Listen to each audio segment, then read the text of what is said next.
अस्सलामुअलैकुम, welcome to my channel. कैसे हैं आप लोग। आज की वीडियो में लेक्चर नंबर 11 पढ़ने जा रहे हैं हम लीनियर अलजेब्रा का, जिसका टॉपिक है मैट्रिक्स ऑपरेशंस। इसमें मेन फोकस जो होगा ना हमारा, वो पहले होगा मैट्रिक्स मल्टीप्लिकेशन पे और उसके बाद ट्रांसपोज ऑफ मैट्रिक्स। ये दो मेन टॉपिक्स हैं हमारे। लेकिन मल्टीप्लिकेशन पे जाने से पहले थोड़ा सा हम जो प्रीवियस नॉलेज है वो अपना रिकॉल कर लेते हैं कि जब आप किसी मैट्रिक्स को लिखते हैं ना, उसके अंदर हर एंट्री का कोई ना कोई एड्रेस होता है। ठीक है, एड्रेस से मुराद ये है कि जैसे अगर मैं आपके सामने लिखूं 2 3 4 5, तो इस 2 का कोई एड्रेस होगा कि किस पोजीशन पर है। अब इसकी पोजीशन बताने के लिए ना मैं इसको रिप्रेजेंट करूंगी स्मॉल ए के साथ। ठीक है, सबको, जितने भी एलिमेंट्स हैं सबको आपने स्मॉल ए के साथ रिप्रेजेंट करना होता है। अब इस ए की ना बेस में आता है, यानी जनरल फॉर्म जब हम लिखते हैं ना तो हम लिखते हैं ए आई जे, बेस में लिखा जाता है। आई से मुराद है कि वो कौन सी रो में है, यानी नंबर ऑफ रो लिखना है आपने, और जे से मुराद है आपने उसका नंबर ऑफ कॉलम लिखना है। जैसे देखें 2 है, अब 2 कौन सी रो और कौन से कॉलम में पड़ा हुआ है, ये फर्स्ट रो में है और फर्स्ट ही कॉलम में पड़ा हुआ है, तो इसका जो एड्रेस होगा वो होगा A11, यानी फर्स्ट रो फर्स्ट कॉलम। फिर अगर मैं 3 को कोई नाम देना चाहती हूँ तो ये देखें, तो ये फर्स्ट रो के सेकंड कॉलम में, यानी रो फर्स्ट ही है लेकिन कॉलम जो है वो सेकंड है, तो A12 इसका नाम हो जाएगा। ठीक है, फिर 4 को अगर आप देखें तो ये सेकंड रो में है तो यहाँ पे 2 आ जाएगा, और फर्स्ट कॉलम में है तो 2 1। इस तरह से 5 जो है वो सेकंड रो और सेकंड कॉलम में है तो इसका नाम होगा A22। इस तरह से जनरली हम जब किसी एलिमेंट को नाम देते हैं तो क्या लिखते हैं हम उसको AIJ, जिसमें आइथ रो और जेथ कॉलम एंट्री होती है वो। ठीक है, अगर आपके पास लिखा हुआ हो A32, इसका मतलब ये है कि ये जो A है ये थर्ड रो और सेकंड कॉलम में पड़ा हुआ है। ठीक है, तो ये जनरल सा एक आपने याद रखना है। अब जो A के कॉलम्स होते हैं ना, यानी जितने कॉलम्स हैं उनको हम इस तरह से नाम देते हैं कि ये A1 है फर्स्ट कॉलम, सेकंड को हम A2 कहेंगे, अगर थर्ड कॉलम होता है उसको हम A3 कहते हैं, A4, इस तरह से आगे चलते जाते कहाँ तक, AN तक। ठीक है, जितने कॉलम्स होंगे उतने आपने इस तरह से उनको नाम दे देने, A1 A2 A3। तो याद रखना है कि जो A1 A2 A3 हैं ये क्या है, ये कॉलम्स हैं। ठीक है, और अगर इसके साथ 2 नंबर आ जाएं ए के नीचे, 1 के साथ कुछ और भी आ रहा होता तो फिर वो उसका एड्रेस होता कि ये उसकी कौन सी रो और कौन सा कॉलम की बात हो रही है। ये उन्होंने एक जनरल रिप्रेजेंटेशन यहाँ पे दे दी है। उसके बाद आ जाता है जी डायगोनल मैट्रिक्स क्या होता है। डायगोनल मैट्रिक्स ये होता है कि आपके पास एक मैट्रिक्स है जिसके जो डायगोनल एलिमेंट्स हैं उनमें एटलीस्ट एक नॉन ज़ीरो हो और बाकी सारे ज़ीरो हों। ठीक है, जैसे अगर मैं आपके सामने लिख लेती हूँ 2 0 0 0 0 0 0 0 0, अब ये डायगोनल एलिमेंट्स होते हैं, ये जो दरमियान में होते हैं ना, इस तरह पहली रो का पहला, दूसरी रो का दूसरा, तीसरी रो का तीसरा एलिमेंट। अगर 4x4 का होगा तो फिर उसमें 4 डायगोनल एलिमेंट्स होंगे। अगर 2x2 का मैट्रिक्स है तो उसके अंदर फिर इस तरह से 2 डायगोनल एलिमेंट्स होंगे। तो जो डायगोनल एलिमेंट्स हैं उनमें से कम एक नॉन ज़ीरो होना चाहिए। एक नॉन ज़ीरो हो सकता है यहाँ पे 2 नॉन ज़ीरो हो जाएं, हो सकता है यहाँ पे 3 नॉन ज़ीरो हो जाएं, लेकिन कम से कम एक नॉन ज़ीरो होना ज़रूरी है। और जो डायगोनल एलिमेंट्स के अलावा जो नॉन डायगोनल एंट्रीज है ना, वो सब की सब ज़ीरो होनी चाहिए, वहाँ कोई भी नॉन ज़ीरो मौजूद ना हो। तो ऐसे मैट्रिक्स को हम क्या कहते हैं, डायगोनल मैट्रिक्स कहते हैं। ठीक है, और ये जो है इसको हम कहते हैं ये मेन डायगोनल है। ये जो दरमियान वाली एंट्रीज होती हैं they are called main diagonal of A. Next कुछ एग्जांपल्स भी दे दिए उन्होंने हमें। देखें ये डायगोनल एंट्रीज हैं जो कि नॉन ज़ीरो हैं, बाकी नॉन डायगोनल ज़ीरो हैं। यहाँ पे भी देखें तो डायगोनल एंट्रीज नॉन ज़ीरो हैं और जो नॉन डायगोनल एंट्रीज हैं वो सब ज़ीरो हैं। यहाँ पे ये डायगोनल एंट्रीज हैं, इनमें से देखें हमने कहा था एटलीस्ट 1 नॉन ज़ीरो होनी चाहिए, तो इसमें देखें 2 ऐसी हैं जो कि नॉन ज़ीरो हैं। अगर कुछ ज़ीरो हो भी गई हैं तो कोई मसला नहीं है, कम से कम एक जो है आपको नॉन ज़ीरो नज़र आ रहा हो यहाँ पर, और इसके अलावा जितने भी हैं साइड पे नंबर वो सब के सब ज़ीरो हैं, तो इसे हम क्या कहते हैं, डायगोनल मैट्रिक्स कहते हैं। नेक्स्ट नल मैट्रिक्स आ जाता है। ये भी हम ऑलरेडी डेफिनेशन कर चुके हैं कि जो मर्जी ऑर्डर हो इसका, m क्रॉस n से मुराद है कि जनरल यहाँ पे बता दिया ना, 2x2 हो सकता है, 3x2 हो सकता है, 3x3 हो सकता है, 4x5, 1x2, जो भी इसका ऑर्डर है, अगर उसके सारे के सारे नंबर ज़ीरो हैं तो फिर हम उसे क्या कहते हैं, नल मैट्रिक्स या फिर ज़ीरो मैट्रिक्स। ये डिफरेंट एग्जाम्पल्स आपके सामने पड़ी हुई हैं। इक्वल मैट्रिसेस क्या होते हैं, ये भी आई थिंक मैंने आपको लेक्चर नंबर 1 में बताया था कि ऐसे मैट्रिसेस जिसमें करस्पॉन्डिंग एंट्रीज आर सेम, जिनका ऑर्डर भी सेम हो। ठीक है, 2 चीज़ें आपने ख्याल करना है, एक तो उनका ऑर्डर सेम हो, दूसरा उनकी करस्पॉन्डिंग एंट्रीज सेम होनी चाहिए। करस्पॉन्डिंग एंट्रीज से मुराद ये है कि जो एक में, जैसे देखें यहाँ पे अगर मैं एक लिखती हूँ यहाँ पे 1 2 3 4 और एक और मैट्रिक्स आता है 1 2 3 4, क्या ये इक्वल हैं? आप देखें कि इसमें भी 1 2 3 4 है, इसमें भी 1 2 3 4 है। आप कहने को तो कह सकते हैं कि दोनों सेम है, दोनों इक्वल हैं, लेकिन नहीं। आप इसका पहला एलिमेंट देखें 1 है, इसका पहला एलिमेंट भी 1 है, इसका दूसरा एलिमेंट 2 है, इसका दूसरा एलिमेंट 3 है। ठीक है, ये करस्पॉन्डिंग एलिमेंट्स यानी 1 के करस्पॉन्डिंग 1 है, 2 के करस्पॉन्डिंग यहाँ पे 2 होना चाहिए था जो कि 3 है, तो दे आर नॉट इक्वल। हालांकि इनका ऑर्डर भी सेम है और एंट्रीज जो इसमें है वही इसमें है, लेकिन आपने देखना होता है कि पोजीशन सेम पोजीशन पे सेम एंट्रीज आ रही हों। ठीक है, तो फिर हम इनको इक्वल कहते हैं अगर सेम पोजीशन पे सेम एंट्रीज होती तो। उसके बाद आ जाता है जी हमारे पास नीचे कि आपने एडिशन और सब्ट्रैक्शन कैसे करनी है। ये भी हम पहले पढ़ चुके हैं, ये शुरू वाली कुछ बातें यहाँ पे रिपीट हो रही हैं। ठीक है, तो ये होप सो मुझे दोबारा उस तरह डिटेल से नहीं बताना पड़ेगा, आप लोगों को ये पहले से आती होंगी कि दो मैट्रिसेस को ऐड कैसे करना है आपने। अगर आप दो मैट्रिसेस को ऐड कर रहे हैं तो एक तो उनका ऑर्डर सेम होना चाहिए, अगर ऑर्डर सेम नहीं है तो आप उनका सम फाइंड नहीं कर सकते। ठीक है, उसके बाद आपने उनके करस्पॉन्डिंग एंट्रीज को बस ऐड कर देना होता है। जैसे अगर मैं बी और सी को ऐड करना चाहती हूँ तो क्या मैं ऐड कर सकती हूँ? देखें यहाँ पे इसका ऑर्डर है 2/2 और इसका ऑर्डर है 2/3, इनका तो ऑर्डर ही डिफरेंट है, तो आप इनको ऐड नहीं कर सकते। लेकिन ए और बी को ऐड किया जा सकता है क्योंकि ए का भी ऑर्डर 2/2 है, बी का भी ऑर्डर 2/2 है। अब ऐड करने के लिए आपने पहली वैल्यू पहले में ऐड करनी होती है, यानी 2 + 2 4 हो जाएगा, 1 + 1 2 हो जाएगा, 3 + 3 6, x + 1 में 5 ऐड करेंगे तो x + 6 हो जाएगा। इस तरह से आपने क्या करना है, करस्पॉन्डिंग एंट्रीज जो है वो सेम करनी है। अच्छा, इस एग्जाम्पल में स्पेसिफिकली वो ये कह रहे हैं कि ए और बी को आप इक्वल कर सकते हो। कैसे? देखिए 2 और 2 सेम है, यहाँ 1 है, यहाँ भी 1 है, यहाँ 3 है, यहाँ भी 3 है, तो x + 1 इक्वल होना चाहिए 5 के। तो यहाँ से x की वैल्यू अगर मैं निकालूँ तो 1 उधर जाके माइनस होगा, 4 आ जाएगा ना। यानी अगर x की जगह मैं 4 पुट करूँ तो ये 4 + 1 5 हो जाएगा, यहाँ भी 5 है, तो फिर ये दोनों इक्वल हो जाएंगे। तो a and b can be equal if x = 4। ठीक है, ओके। प्लस वाली बात मैं आपको बता चुकी हूँ कि कैसे ऐड करना होता है। सब्ट्रैक्ट करने का तरीका भी सेम होता है, बस यहाँ पे एक चीज़ आपने याद रखनी है कि दो मैट्रिसेस अगर सब्ट्रैक्ट हो रहे हैं उसका मतलब ये है कि असल में जो a - b है उसका ये मतलब है कि a के साथ आप प्लस कर रहे हो -1 × b, यानी b का नेगेटिव लें। a - b से मुराद ये है कि आप b का नेगेटिव ले रहे हैं, और किसी मैट्रिक्स का नेगेटिव लेने के लिए हम उसको -1 से मल्टीप्लाई कर देते हैं। ठीक है, तो b का नेगेटिव ले रहे हैं आप और उसको 1a में ऐड कर रहे हैं, तो असल में आप ये सब्ट्रैक्शन कर रहे होते हैं। और ये जो हम किसी नंबर को किसी मैट्रिक्स से मल्टीप्लाई करते हैं ना, इसे कहते हैं स्केलर मल्टीप्लिकेशन। और ये जो -1 है ये स्केलर मल्टीपल है b का। ठीक है, जनरल फॉर्म में लिखें तो RA में R is the scalar multiple of A। ठीक है, और मल्टीप्लाई करने का तरीका क्या होता है कि आपने उस एलिमेंट को अंदर मैट्रिक्स के हर एलिमेंट के साथ बारी बारी मल्टीप्लाई कर देना होता है। जैसे नीचे एग्जांपल 2 में देखें, आपको कुछ मैट्रिसेस दिए हुए हैं A B C, आपको कह रहे हैं कि a + b फाइंड करें। तो a + b फाइंड करने के लिए देखें क्या दोनों का ऑर्डर सेम है, इसका और इसका ऑर्डर सेम है, तो आप ऐड कर सकते हैं। कैसे ऐड करेंगे? 4 में ये 1 ऐड हो जाएगा तो वो 5 हो जाएगा, 0 में 1 ऐड करें 0, 5 + 1 करेंगे 6। इसी तरह से हर करस्पॉन्डिंग एंट्री को आपने ऐड करते जाना है, तो ये सिंपल आप लोग इजीली कर लेंगे। उसके बाद कहते हैं 2b फाइंड करें।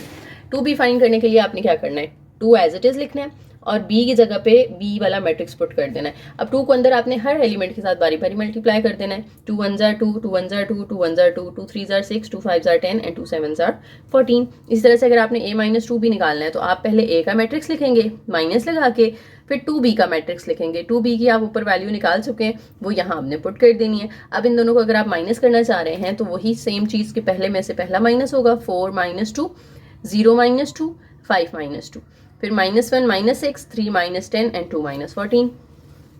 कुछ यहाँ पे प्रॉपर्टीज आ गई हैं जो MCQs में आपसे पूछी जा सकती हैं कि अगर दो मैट्रिसेस आप A और B ऐड कर रहे हैं और अगर आप उनका ऑर्डर चेंज कर दें, आगे पीछे कर दें उनको, यानी पहले A में B प्लस किया था, अगर आप B में प्लस करते हैं A, तो दोनों सूरतों में आंसर सेम आता है। ठीक है, इसी तरीके से अगर 3 मैट्रिसेस ऐड हो रहे हैं तो उसमें भी आप सीक्वेंस चेंज करने से आंसर पे कोई फर्क नहीं पड़ेगा। इसे हम एसोसिएटिव प्रॉपर्टी कहते हैं ना, कि आप पहले A और B को ऐड करके फिर C को ऐड कर लें, या पहले B और C को ऐड करके फिर A को ऐड कर लें। इस तरह से अगर A के अंदर आप नल मैट्रिक्स ऐड कर रहे हैं, याद रखना है A में 0 ऐड नहीं होता, ये 0 नहीं है, ये नल मैट्रिक्स है। जो स्केलर नंबर है ना, जैसे 2, वो किसी मैट्रिक्स के साथ मल्टीप्लाई तो हो सकता है लेकिन प्लस या माइनस नहीं हो सकता। आप 2 में b प्लस नहीं कर सकते, आप 2 के साथ b माइनस नहीं कर सकते, लेकिन हाँ मल्टीप्लाई कर सकते हैं। ठीक है, तो ये जो 0 है ये 0 नहीं है, ये असल में नल मैट्रिक्स है, इसको हम O से रिप्रेजेंट करते हैं। तो नल मैट्रिक्स को A में ऐड करेंगे तो वो A ही रहेगा, क्योंकि इसमें तो सारे 0 हैं, जितनी भी एंट्रीज होंगी सब 0 होंगी ना, तो वो 0 आप किसी भी नंबर में ऐड करोगे तो वो सेम नंबर्स आ जाएंगे सारे A वाले। इसी तरह अगर आपके पास कोई स्केलर नंबर है जैसे 2 उसको अंदर आपने मैट्रिक्स को ऐड कर ले, 2 मैट्रिक्स है उनको ऐड करके फिर 2 मल्टीप्लाई कर लें, या पहले 2 को ए से अलग मल्टीप्लाई कर लें, 2 को बी से अलग मल्टीप्लाई कर लें, फिर उनको ऐड कर लें, आंसर पे कोई फर्क नहीं पड़ता। इसी तरीके से अगर 2 स्केलर ऐड हो रहे हैं जैसे 2 + 3, ठीक है, और बाहर एक मैट्रिक्स है, तो आप चाहे तो पहले इन दोनों को प्लस कर लें, 5 आएगा, उस 5 को फिर ए की हर वैल्यू के साथ मल्टीप्लाई कर लें, या ये कर सकते हैं कि आप 2 को अलग से ए से मल्टीप्लाई कर दो, 3 को अलग से ए से मल्टीप्लाई कर दो और फिर ऐड कर लो, आंसर दोनों सूरतों में सेम आएगा, ठीक है। इसी तरह से अगर 2 स्केलर्स मल्टीप्लाई हो रहे हैं जैसे 2 × 3 और फिर ए है, तो आप चाहें तो पहले 3 को अंदर ए की हर वैल्यू के साथ मल्टीप्लाई करके जो आंसर आए फिर उसको 2 से मल्टीप्लाई करें, या फिर पहले दोनों स्केलर आपस में मल्टीप्लाई कर लें, यानी 2 और 3 को पहले कर लें मल्टीप्लाई, और जो आंसर आए 6 उससे फिर ए को अंदर मल्टीप्लाई कर दें। तो यही जनरल फॉर्म में लिखा हुआ है कि अगर आर है और एस ए है, अब आर और एस दोनों स्केलर हैं, तो आप चाहें तो पहले आर और एस दोनों को आपस में मल्टीप्लाई कर लें जैसे हमने 2 और 3 को किया, और जो आंसर आए उसको फिर ए से मल्टीप्लाई कर दें। नेक्स्ट ये प्रॉपर्टीज इन्होंने एक्सप्लेन कर दी हैं, आप लोग इसकी रीडिंग कर लीजिएगा, बाकी इसमें कोई ऐसा इंपॉर्टेंट चीज़ नहीं है। नेक्स्ट आ जाता है मैट्रिक्स मल्टीप्लिकेशन। अब हम अपने इस मेन टॉपिक पे जा रहे हैं कि मैट्रिसेस को आप मल्टीप्लाई अगर कर रहे हैं तो उसका क्या तरीका होता है। ये वैसे आप लोगों को पहले भी आता है, तो हम वही चीज़ें बस रिकॉल कर रहे हैं यहाँ पे, लेकिन थोड़ा सा यहाँ पे कुछ नई चीज़ें आ जाएंगी जो कि MCQs के लिए इंपॉर्टेंट है, तो वो चीज़ें आप लोगों ने साथ में समझ लेनी है। मैट्रिसेस को मल्टीप्लाई करने के लिए कंडीशन क्या होती थी कि अगर आप ए बी फाइंड करना चाहते हो तो ए के जो नंबर ऑफ कॉलम्स हैं, number of columns of A should be equal to number of rows of B, तभी आप मल्टीप्लाई कर सकते हैं, अदरवाइज आप मल्टीप्लाई नहीं कर सकते, ठीक है। कि अगर आपके पास ए जो है वो m क्रॉस n का मैट्रिक्स है तो b जो है वो n क्रॉस p का मैट्रिक्स है, तो ये दरमियान वाली चीज दोनों की सेम आनी चाहिए। जब हम ऑर्डर लिखते हैं तो पहले रोज और फिर कॉलम्स लिखते हैं ना, इधर भी पहले रोज और फिर कॉलम्स, तो इसके कॉलम जो है वो n है और इसकी जो रोज हैं वो भी n है। जब दोनों सेम होंगे then you can multiply A B, और इनका जो आंसर आएगा ना ए बी का, उसका जो ऑर्डर होगा वो साइड वाले नंबर्स होंगे m क्रॉस p, ठीक है। ये चीज़ आप लोगों को पहले से पता है, फर्स्ट लेक्चर में हमने पढ़ी हुई है। अब यहाँ पे एग्जांपल है, नीचे डेफिनेशन है एक, उसके बाद एग्जांपल पे चलते हैं। डेफिनेशन के अंदर ये है कि अगर A is a matrix of m cross n order and B is a matrix of n cross p order, और इसके जो कॉलम हैं वो B1 से BP तक हैं, जब आप इनको मल्टीप्लाई करेंगे ए बी को, तो कैसे मल्टीप्लाई करेंगे, देखें ए बी को मल्टीप्लाई करना है तो ए एज इट इज, और बी के कॉलम हमने क्या कहा है B1 से BP तक है, तो B1 पहला कॉलम, फिर दूसरा कॉलम, फिर तीसरा, और चलते जाएंगे BN तक।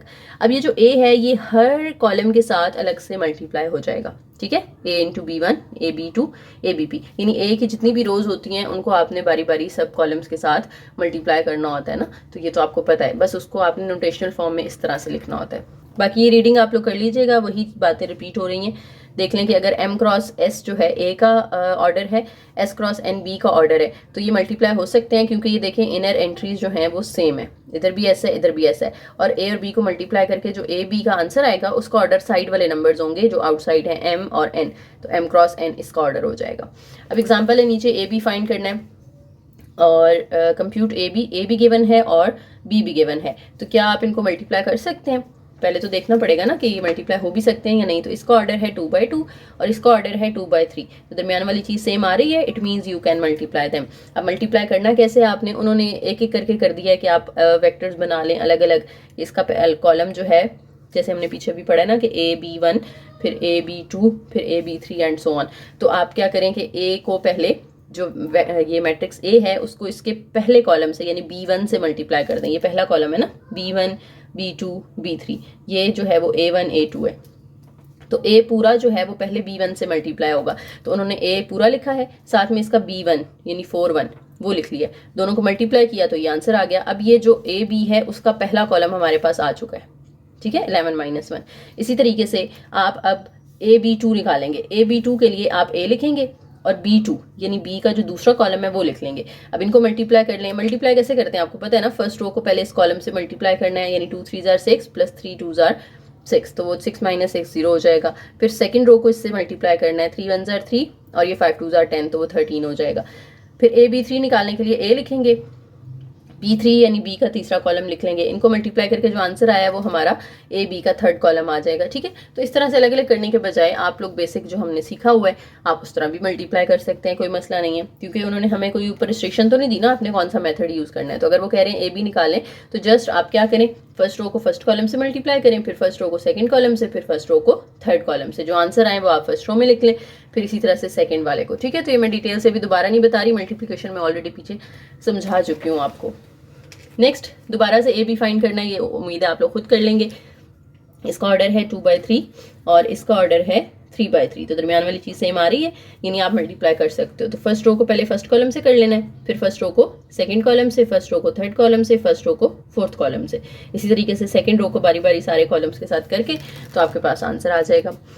उसके बाद आ जाता है जी अनडिफाइंड प्रोडक्ट। अनडिफाइंड प्रोडक्ट क्या होता है कि जब आपका ऑर्डर इस तरह का है कि दरमियान वाली चीज सेम नहीं आ रही। जैसे यही दो मैट्रिसेस हैं जो हमने अभी ऊपर वाली एग्जांपल में यूज किए हैं, तो कहते हैं बी ए निकालें। तो बी ए निकालने के लिए पहले बी का ऑर्डर देखना पड़ेगा ना। अब बी ए में बी पहले आ रहा है, तो जो पहले आता है उसका ऑर्डर हम पहले लिख लेते हैं, वो क्या है 3/3। फिर ए आ रहा है, तो ए का ऑर्डर है 2/3। तो देखें दरमियान वाली चीज सेम नहीं आ रही, तो हम कहेंगे कि ये अनडिफाइंड प्रोडक्ट है। कि आप कहेंगे रीजन नीचे दे देंगे आप कि number of columns of B are not equal to number of rows of A, so B A can not be find या multiplication is not possible. Next example है जी एग्जाम्पल नंबर 6। कहते हैं ए जो है उसका ऑर्डर 3/5 है, बी जो है उसका ऑर्डर 5/2 है। What are the size of A B and B A if they are defined. यानी आपने ए का ऑर्डर देख लिया 3/5, बी का ऑर्डर आपने देख लिया 5/2। देखिए सेम आ रही है ना, इसकी कॉलम और इसकी रो सेम है, तो ए बी तो आप फाइंड कर सकते हैं। और जो ए बी का ऑर्डर होगा वो क्या होगा, दरमियान वाली चीज सेम है, 3/5 और 5/3 अगर आप लिखें, दरमियान वाली चीज सेम है। सॉरी ये आ नहीं रहा फ्रेम में, दोबारा लिख लेते हैं। हमने ए बी फाइंड करना है ना, तो ए का ऑर्डर लिखेंगे हम 3/5, फिर बी का ऑर्डर लिखेंगे 5/2 सॉरी। अब ये दरमियान वाली चीज सेम है, इसका मतलब है ए बी इज पॉसिबल। और ए बी का जो आंसर होगा उसका ऑर्डर क्या होगा, ये साइड वाले नंबर 3/2। ए बी का तो आपने बता दिया, अब हमने बी ए का बताना है।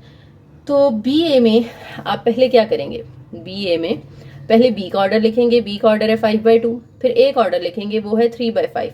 क्या ये दरमियान वाली चीज सेम आ रही है, नहीं आ रही। जब ये सेम नहीं आ रही तो आप कहेंगे कि बी ए फाइंड करना पॉसिबल नहीं है, या बी ए जो है वो एक अनडिफाइंड प्रोडक्ट है। नेक्स्ट जी row column rule for computing A B. के ए बी निकालने के लिए एक रूल यूज कर रहे हैं हम यहाँ पे, जिसको हम कहेंगे रो कॉलम रूल। कहते हैं कि एक मैट्रिक्स है आपके पास बी और एक वेक्टर है एक्स। जब आप एक्स को बी से मल्टीप्लाई करोगे तो क्या आएगा, बी एक्स आएगा। फिर आप बी एक्स को अगर ए से दोबारा मल्टीप्लाई करते हैं एक और मैट्रिक्स के साथ, तो फिर क्या आ जाएगा, ए इंटू बी एक्स। कहने का मतलब ये है कि आपने इसको इस तरह नहीं लिखना कि आपने b को x से मल्टीप्लाई किया तो वो bx आया, जब a से मल्टीप्लाई करें तो आपने उसको bax नहीं लिख लेना। ठीक है, bx से पहले a आएगा, a दरमियान में इस तरह से नहीं आएगा, क्योंकि जो मैट्रिसेस होते हैं ना उसमें जो a b है वो हमेशा b a के इक्वल नहीं आता। इन जनरल अगर हम देखें तो हमेशा ए बी और बी ए का आंसर सेम नहीं होता। तो अगर आप इस तरह से मल्टीप्लिकेशन कर रहे हैं तो आप बी एक्स के साथ बाहर ब्रैकेट लगा के ए लिखेंगे, या इसको आप इस तरह भी लिख सकते हैं कि आप ए और बी को पहले मल्टीप्लाई कर लें, यानी ब्रैकेट आखिरी दो के बजाय आप पहले दो के साथ लगा लें, ए और बी के साथ। तो ए और बी को पहले मल्टीप्लाई कर लें, जो आंसर है उसको आप एक्स के साथ मल्टीप्लाई कर दें। नेक्स्ट उन्होंने यही चीज़ बता दी है कि आप एक्स को डायरेक्ट किससे मल्टीप्लाई कर दो, ए बी से, तो वो आपके पास ए इंटू बी एक्स आ जाएगा। नीचे इसी चीज़ का छोटा सा एक प्रूफ दे दिया उन्होंने कि आपके पास ए मैट्रिक्स है m क्रॉस n ऑर्डर का, बी मैट्रिक्स है n क्रॉस p ऑर्डर का, और x जो है ये एक वेक्टर है जो कि आर पी के अंदर लाई कर रहा है। p से मुराद R2 R3 कुछ भी हो सकता है। ठीक है, अब जो b के कॉलम्स हैं उनको हम b1 b2 b3 up to bp कहते हैं, और जो x की एंट्रीज होती हैं वो x1 x2 up to xn। तो जब आप b और x को मल्टीप्लाई कर रहे हैं तो आप कैसे मल्टीप्लाई करेंगे, देखें आप b x के लिए b लिखेंगे पहले, तो b की जो एंट्रीज होंगी वो आपके पास b1 b2 b3 इस तरह से है ना। लेट्स से मैं सिर्फ 3 ले रही हूँ, और इसके साथ जो x की एंट्रीज होंगी, x क्योंकि एक वेक्टर है तो वेक्टर तो कॉलम वेक्टर होता है ना, कॉलम मैट्रिक्स होता है, तो इसमें आपके पास x1 x2 x3 इस तरह से आ जाएगा। जब आप इनको मल्टीप्लाई करोगे तो क्या होगा, b1 पहले x1 के साथ मल्टीप्लाई होगा, प्लस b2 x2 के साथ मल्टीप्लाई होगा, और प्लस b3 जो है वो x3 के साथ मल्टीप्लाई होगा, तो bx जो है वो इस चीज़ के इक्वल आ जाएगा। ठीक है, up to bp xp। Now by linearity of multiplication by A, यानी ए जो है वो आपने बेसिकली दोनों साइड्स पे मल्टीप्लाई कर देना है। ठीक है, जब आप ए को इधर मल्टीप्लाई करोगे, ये बी एक्स की इक्वल आया हुआ ना, तो ए के साथ भी बी एक्स इस तरह से, और इधर भी ए जो है वो इन सब के साथ x1 b1 के साथ भी मल्टीप्लाई हो जाएगा, ए जो है वो x2 b2 के साथ भी मल्टीप्लाई हो जाएगा, और b3 x3 के साथ भी मल्टीप्लाई हो जाएगा। अब आप चाहें तो आप ए बी को पहले मल्टीप्लाई कर सकते हैं ना, हमने अभी पीछे पढ़ा है कि आप ए बी को आपस में मल्टीप्लाई कर लें और एक्स को आप बाद में मल्टीप्लाई कर लें। तो यहाँ से भी आप एक्स को अलग कर लें, ए और बी वन को पहले मल्टीप्लाई कर लें, फिर एक्स टू अलग कर लें, ए और बी टू को पहले मल्टीप्लाई कर लें, and so on up to A B P. ठीक है, तो हमारे पास जो जनरल एक फॉर्म बनेगी वो इस तरह से बनेगी ए इंटू बी एक्स की, A B one A B two up to A B P. यानी ये A B one A B two up to A B P सारे आप पहले कर लेंगे, और जो एक्स वाले वेक्टर्स हैं वो बाहर लिख लिया आपने कि एक्स को हम बाद में मल्टीप्लाई करेंगे, पहले हम ए और बी को मल्टीप्लाई कर रहे हैं। तो ये क्या है, 10 multiplication by this transforms x into A into B x. क्या आप ए बी को मल्टीप्लाई कर रहे हो ना एक्स के साथ, तो ये एक्स ट्रांसफॉर्म हो रहा है किसके अंदर, ए इंटू बी एक्स के अंदर।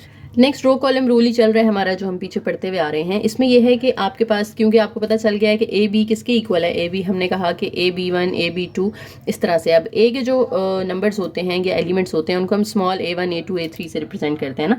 तो ए बी आई जे जो है वो किसके इक्वल आ गया, देखें ए आई वन बी वन जे। अब इसमें वन वन, क्योंकि दरमियान वाली चीज़ हमने सेम रखनी होती है, साइड वाले बस चेंज हो सकते हैं। इस तरह से इनकी भी देखें दरमियान वाली चीज़ सेम है, साइड यानी पहले के कॉलम और दूसरी की नंबर ऑफ रो सेम होना चाहिए। इस तरह से आप देखें कि 1 1 सेम है, इसका 2 2 भी दरमियान वाला सेम है, अप टू यहाँ भी देखें तो n n जो है वो सेम है। यानी ए वाले नंबर्स को बी वाले नंबर से मल्टीप्लाई करना है, लेकिन जो आप ए का कॉलम ले रहे होंगे ना, बी की वही रो लेनी है आपने। अब इसके बाद आ जाता है कि अगर आपने स्पेसिफिक किसी एक एंट्री को फाइंड करना है, यानी आप प्रोडक्ट निकाल रहे हैं, ए और बी को मल्टीप्लाई कर रहे हैं, लेकिन पूरी एंट्रीज नहीं मल्टीप्लाई करनी, बीच में से सिर्फ कोई एक या दो वैल्यूज आपने निकाल के बतानी है, तो वो किस तरह से मल्टीप्लाई करते हैं। आप सिर्फ उस रो और उस कॉलम का एक वो उठा लेंगे वेक्टर वैल्यू और उनको मल्टीप्लाई कर देंगे। एग्जाम्पल में मैं ये करवाती हूँ, फिर ये क्लियर होगा आपका। देखें हमारे पास है जी, कहते हैं कि रो कॉलम रूल यूज़ करें to compute two of the entries in A B for the example 3 में जो मैट्रिसेस दिए हुए थे। तो एग्जाम्पल 3 में जो ए दिया हुआ था वो लिख लिया मैंने, और जो बी दिया हुआ था वो लिख लिया। अब हमने इसमें अगर फाइंड करना है, कोई सी दो फाइंड करनी है ना उन्होंने कहा है, तो हम अपनी मर्जी से कोई सी भी दो कर सकते हैं, लेकिन हम जो बुक में है वही कर लेते हैं। उन्होंने हमसे कहा है कि आप पहले फर्स्ट रो और थर्ड कॉलम में कौन सा नंबर आएगा वो फाइंड करके दिखाएं। ठीक है, अब देखो ए बी को मल्टीप्लाई करना है, ए का ऑर्डर है 2/2, बी का ऑर्डर है 2/3, दरमियान वाली चीज़ सेम है। अब जो ए बी का आंसर होगा उसका ऑर्डर क्या होगा, 2/3 होगा ना। तो मैं इधर बना लेती हूँ पहले 2/3, यानी 2 रोज और 3 कॉलम्स, इस तरह से एंट्रीज आ जाएंगी। अब मुझे अगर फर्स्ट रो के थर्ड कॉलम में यहाँ पे क्या आ रहा है वो फाइंड करना है, तो मैं क्या करूँगी, मैं फर्स्ट रो के थर्ड कॉलम में जो यहाँ पे फर्स्ट रो है ए की, उसको बी के थर्ड कॉलम से मल्टीप्लाई कर दूंगी। ठीक है, यानी फर्स्ट रो के थर्ड कॉलम में क्या चीज़ आ रही है वो कैसे पता चलेगा, आप ए की फर्स्ट रो को बी के थर्ड कॉलम से मल्टीप्लाई कर दें। 2 6 के साथ मल्टीप्लाई हो जाएगा और 3 3 के साथ। 2 6 आर 12 प्लस 3 3 आर 9, तो 12 प्लस 9 करें तो यहाँ पे आ जाएगा जी 21। ठीक है, इसी तरह से अगर वो मुझसे कहते हैं कि आप जो है वो सेकंड रो सेकंड कॉलम में बताएं क्या आएगा, यानी ये सेकंड रो के सेकंड कॉलम में मुझे बताना है इस जगह पे कौन सा नंबर आएगा, तो मैं अब सेकंड रो को सेकंड कॉलम से मल्टीप्लाई कर दूंगी। तो 3 1 आर 3 और ये 5 2 आर 10, तो यहाँ पे आ जाएगा 13। इस तरीके से आप स्पेसिफिक एंट्रीज अगर आपसे कही जाएं कि फलानी जगह पे कौन सा नंबर आना है, तो आप वो बड़ी इजीली निकाल सकते हैं कि जो उसकी पोजीशन बन रही है ना वो वाली रो और कॉलम को बस मल्टीप्लाई कर दो। अब फॉर एग्जांपल मुझे वो यहाँ पे पूछते कि क्या है, अब मैं देखूंगी कि ये रो कौन सी है, तीसरी है, और ये कॉलम कौन सा है, तीसरा है, तो दूसरी रो को थर्ड कॉलम से मैं मल्टीप्लाई कर दूंगी, यानी सेकंड रो को थर्ड कॉलम से करेंगे तो सेकंड रो के थर्ड कॉलम में जो नंबर आना है वो आ जाएगा आपके पास। ठीक है, बड़ी सिंपल सी बात है, कोई मुश्किल इसमें नहीं है मेरा ख्याल है चीज़। नेक्स्ट है जी, use dot product rule to compute the individual entries in the product A B. यानी आपने यहाँ पे डॉट प्रोडक्ट रूल यूज़ करना है। डॉट प्रोडक्ट रूल क्या है, बेसिकली इसकी फर्स्ट रो को जब आपने फर्स्ट कॉलम से मल्टीप्लाई करना है तो उसको नोटेशनल फॉर्म में हम कैसे लिखेंगे, हम लिखेंगे कि रो 1 ऑफ ए, ठीक है, मल्टीप्लाई हो रही है कॉलम 1 ऑफ बी के साथ, ये चीज़। ठीक है, फिर फर्स्ट रो को सेकंड कॉलम से हमने मल्टीप्लाई करना होता है, यानी जो फर्स्ट रो ऑफ ए है ये मल्टीप्लाई हो रही है सेकंड कॉलम ऑफ बी के साथ। ठीक है, यानी सेकंड कॉलम के साथ। फिर फर्स्ट रो को ही मैंने थर्ड कॉलम से मल्टीप्लाई करना है, यानी फर्स्ट रो ऑफ ए जो है वो मल्टीप्लाई हो रही है थर्ड कॉलम ऑफ बी के साथ। रो के लिए मैं आर यूज़ कर रही हूँ और कॉलम के लिए सी यूज़ कर रही हूँ। इस तरह से हर पोजीशन पे आप बता सकते हो कि कौन सी रो कौन से कॉलम से मल्टीप्लाई हो रही है, ठीक है। अब यही अगर दो वैल्यूज हैं और मुझे वो कहते हैं कि जी आप बताएं सेकंड रो के थर्ड कॉलम में कौन सा एलिमेंट आएगा, तो मैंने क्या करना है, मैंने सेकंड रो को मल्टीप्लाई कर देना है थर्ड कॉलम के साथ। रोज आपने एक ही लेनी होती हैं और कॉलम्स आपने बी के लेने होते हैं। ये याद है ना आपको कि हम जब मल्टीप्लाई करते हैं तो रो हम पहले मैट्रिक्स की लेते हैं और कॉलम दूसरे मैट्रिक्स का। तो मुझे अगर सेकंड रो थर्ड कॉलम में देखना है कि क्या पड़ा हुआ है, तो मैं अब देखूंगी कि ए की सेकंड रो कौन सी है, ये है ना 260, और बी का जो थर्ड कॉलम है वो कौन सा है 435। इनको मैं आपस में बस मल्टीप्लाई कर दूंगी तो मेरे पास वो पोजीशन पे क्या एलिमेंट है वो आ जाएगा। 2 4s are 8 plus 6 3s are 18 plus 0 5s are 0। 18 plus 8 करेंगे तो 26 आ जाएगा। तो अब आपने मैट्रिक्स बना के नीचे इस तरह से पूरा, और उसके अंदर इस पोजीशन पे यानी सेकंड रो और थर्ड कॉलम के अंदर आपने लिख देना है कि क्या आ रहा है 26 आ रहा है। तो इस तरह से स्पेसिफिक पोजीशन पे कोई भी आपसे चीज़ पूछी जा सकती है, ठीक है। अच्छा, अब ये सेकंड पोजीशन जो 26 मैंने निकाला है, इसकी पोजीशन इस तरह से भी बता सकते हैं हम कि ये A2 3 है, कि ये सेकंड रो थर्ड कॉलम में पड़ा हुआ है, सेकंड रो के थर्ड कॉलम में पड़ा हुआ है, ठीक है। इसी तरह से आगे उन्होंने सारे आपको कंप्लीट सेट निकाल के दिखा दिया। AB11 कैसे निकालेंगे, AB12 कैसे निकालेंगे, सॉरी मैंने सिर्फ ए लिख दिया, यहाँ पे AB लिखना था कि AB के अंदर सेकंड और थर्ड कॉलम में क्या पड़ा हुआ है। इस तरह से आप AB11 AB12 और ये सारे निकाल सकते हैं। अगर आपने AB14 निकालना है तो आप क्या करेंगे, ए की फर्स्ट रो को मल्टीप्लाई कर देंगे कॉलम 4 ऑफ बी के साथ, क्योंकि ये 1/4 था ना, तो पहली रो फोर्थ कॉलम को आपने मल्टीप्लाई कर देना। नीचे अब वही चीज आ गई है दोबारा से कि ए बी जो है वो किसके इक्वल होता है, ए इंटू बी के जो कॉलम होते हैं सारे, फिर ए अंदर बारी बारी सबके साथ मल्टीप्लाई हो जाता है, ठीक है। इसी तरह से अगर आपने स्पेसिफिक रो निकालनी है, ये तो कॉलम की बात हुई थी ना पहले, अगर आपने स्पेसिफिक रो निकालनी है तो आप ए की सारी वैल्यूज लिखेंगे, ए की रोज A1 A2 A3 and so on, और जो बी है उसके साथ फिर बारी बारी हर रो मल्टीप्लाई कर देनी है। तो A1B A2B A3B and AMB, जैसे हमने B के कॉलम्स को A से मल्टीप्लाई किया था, इसी तरह से A की रोज को आप B से मल्टीप्लाई करेंगे, ठीक है। यहाँ पे वो कह रहे हैं कि find the entries in the second row of AB, ये A है और ये B है, आपने इसकी सेकंड रो की एंट्रीज निकाल के दिखानी है। तो सेकंड रो में क्या आएगा, ये सेकंड रो है ना, सेकंड रो अब बारी बारी दोनों के साथ मल्टीप्लाई होनी चाहिए, फर्स्ट कॉलम के साथ भी और सेकंड कॉलम के साथ भी। तो सेकंड रो को आप पहले फर्स्ट कॉलम से मल्टीप्लाई कर लें। मैट्रिक्स का ऑर्डर क्या होगा आंसर का, इसका ऑर्डर है हमारे पास 1 2 3 4 रोज हैं, 3 कॉलम्स हैं, और ये 3 रोज और 2 कॉलम्स हैं। ये दरमियान वाली चीज सेम है तो 4/2 का आना चाहिए, यानी 4 रोज होंगी और 2 कॉलम्स होंगे उसमें, इस तरह से, ठीक है। सॉरी, ये 4 रोज और 3 कॉलम्स मैंने बना लिए। अब मुझे सेकंड रो के एलिमेंट्स बताने हैं दोनों। तो सेकंड रो को मैं जब फर्स्ट कॉलम से मल्टीप्लाई करूंगी तो 4 1s are ये -4, 3 7s are 21 और 4 3s are 12। -4 + 21 - 12, इनको सॉल्व करेंगे तो 5 आ जाएगा। अब सेकंड रो में पहला एलिमेंट मुझे मिल गया कि 5 आएगा। सेकंड रो का दूसरा एलिमेंट कैसे आएगा, सेकंड रो को दूसरे कॉलम से मल्टीप्लाई कर दो, 1 6s are 6 आ जाएगा, 3 1s are 3 आ जाएगा, 4 2s are 8 आ जाएगा। तो 6 + 3 9 - 8 करेंगे तो यहाँ पे 1 आ गया। तो ये सेकंड रो की मैंने दोनों एंट्रीज निकाल के दिखा दी। इस तरह से आपसे वो एक एंट्री पूछ सकते हैं, एक पूरी रो पूछ सकते हैं, एक पूरा कॉलम पूछ सकते हैं। तो बेसिकली आपने वैसे ही मल्टीप्लिकेशन करनी होती है नॉर्मली, लेकिन हम फिर सारी नहीं करते, बस वो चीज़ मल्टीप्लाई कर लेते हैं जो हमें रिक्वायर्ड होती है। नेक्स्ट एक और एग्जाम्पल है, ये मैं आप पे छोड़ रही हूँ, आपने खुद कर लेनी है। आपने ये ए और बी है ना, इसमें सेकेंड कॉलम निकालना है ए बी का। सेकेंड कॉलम पहले आप इस तरह से ऑर्डर अपना देख लेंगे कि इसका ऑर्डर क्या है, 2/3 है, इसका ऑर्डर जो है वो 3/4 है। तो ये तो सेम आ रही है चीज़। तो 2/4 का आपने यहाँ पे मैट्रिक्स बना लेना, यानी 2 रोज होंगी और 4 उसमें कॉलम्स हो जाएंगे, ठीक है।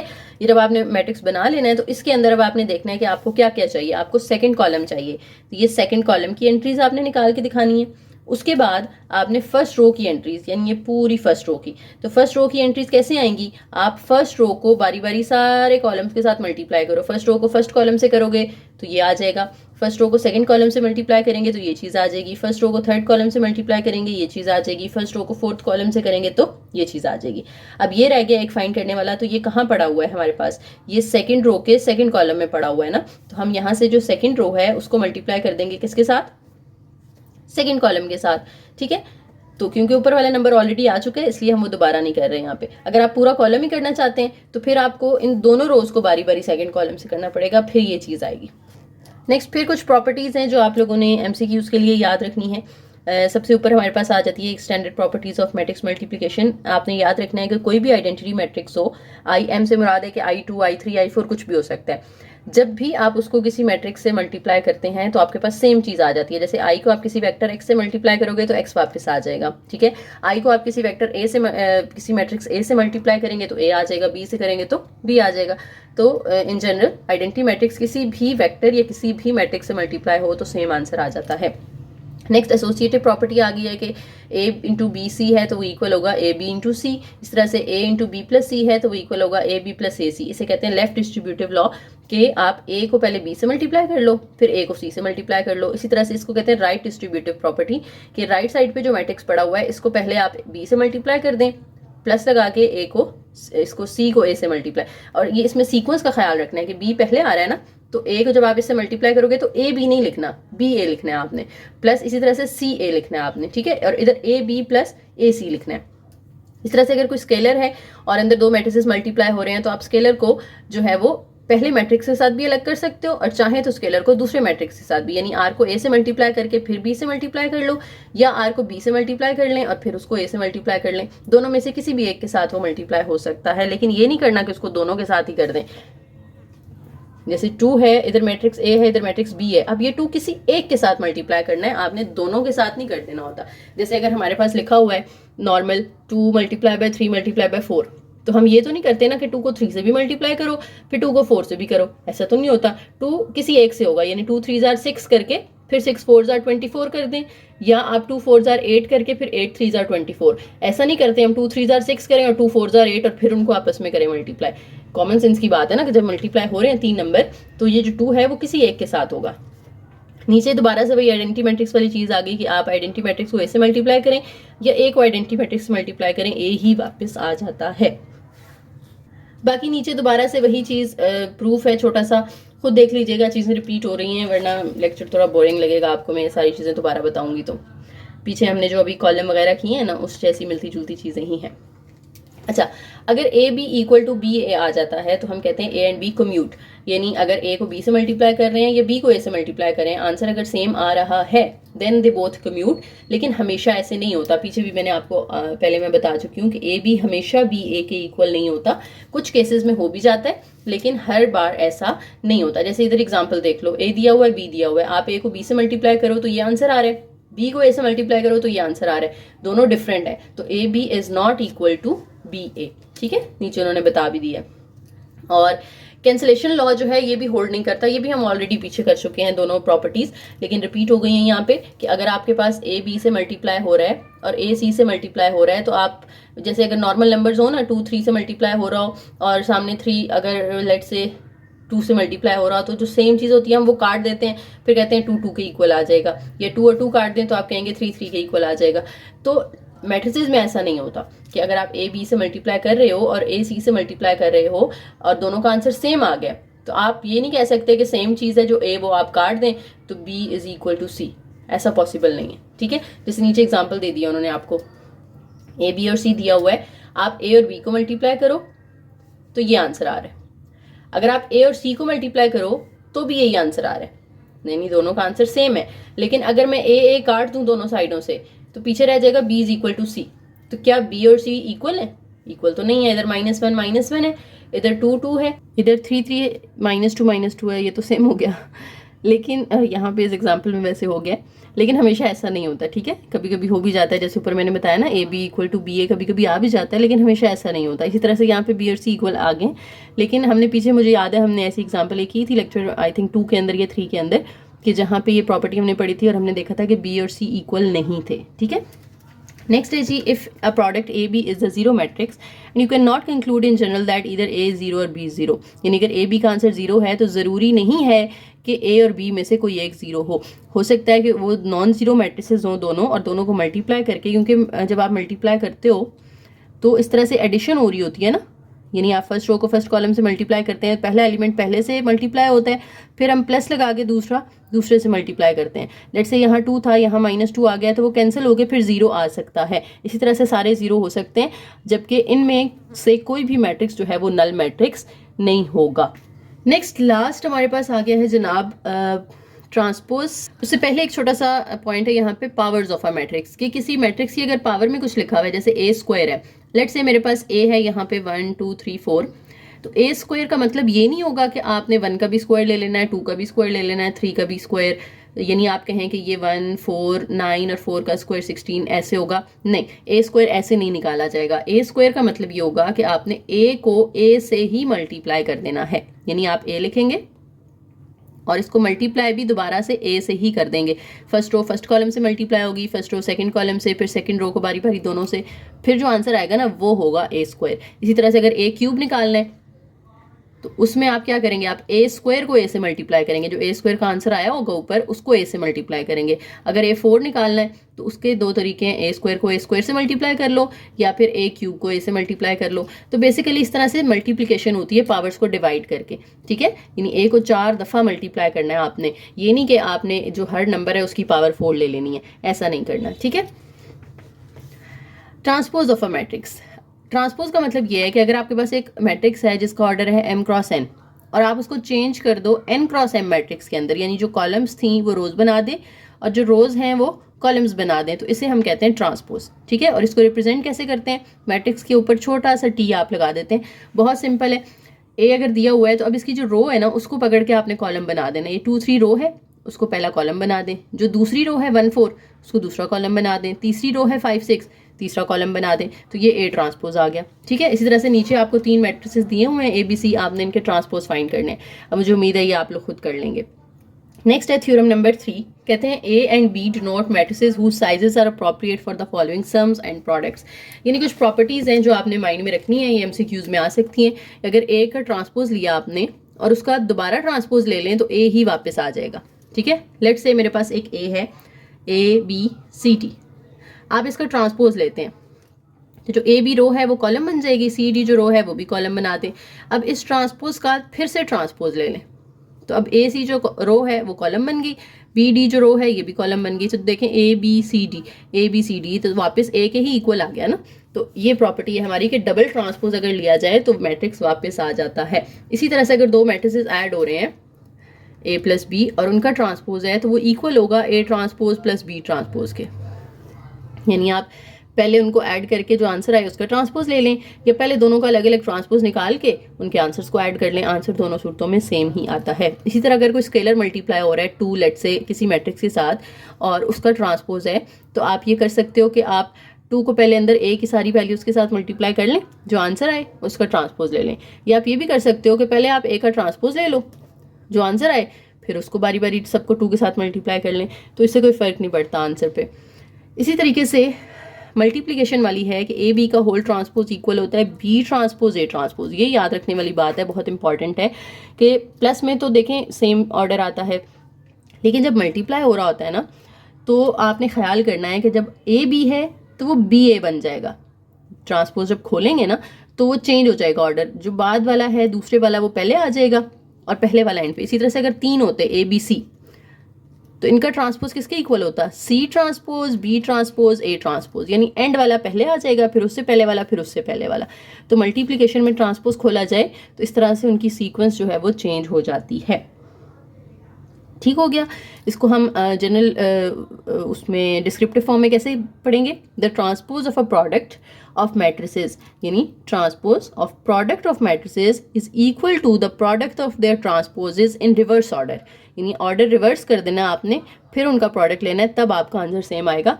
A ट्रांसपोज और B ट्रांसपोज करेंगे ना फिर आंसर सेम नहीं आएगा। B ट्रांसपोज पहले A ट्रांसपोज बाद में रखेंगे फिर आंसर दोनों साइडों पे लेफ्ट राइट पे सेम आएगा। ठीक है, तो ये लेक्चर हमारा ख़त्म हो गया। उम्मीद है आप लोगों को सारी चीज़ें क्लियर हो गई होंगी, आसान से था, कोई ज़्यादा मुश्किल बात नहीं थी इसके अंदर। नेक्स्ट हम इन्वर्स पढ़ेंगे। यहाँ तक कोई क्वेश्चन है, कोई चीज़ समझ नहीं आई तो आप कमेंट सेक्शन में पूछ सकते हैं। वीडियो पसंद आई हो तो लाइक ज़रूर कीजिएगा, शेयर कीजिएगा अपने दोस्तों के साथ और चैनल को ज़रूर सब्सक्राइब करके जाइएगा। थैंक यू, अल्लाह हाफिज़।